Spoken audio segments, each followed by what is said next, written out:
Біздің басты мақсатымыз мүмкіндігі шектеулі жандарды үйде отырып қалған балаларды және де жас шамасында орта жастағы орта топтағы адамдар үйден шығару басты мақсатымыз. Ортаға қосу, қоғамға белсене араластыру. Біздің бір жақсы айта кететін ерекше жайтымыз бар.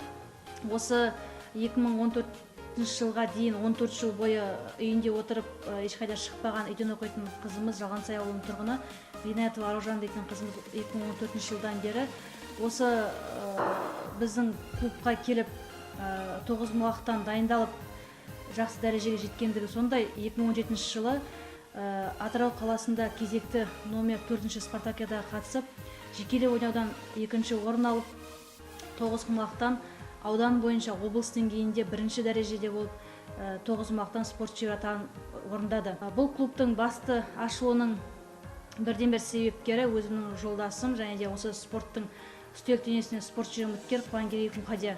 Ол қазірде осы клубтың басшысы, және де осы клубтың аға жаттықтырушысы үстел теннисінен.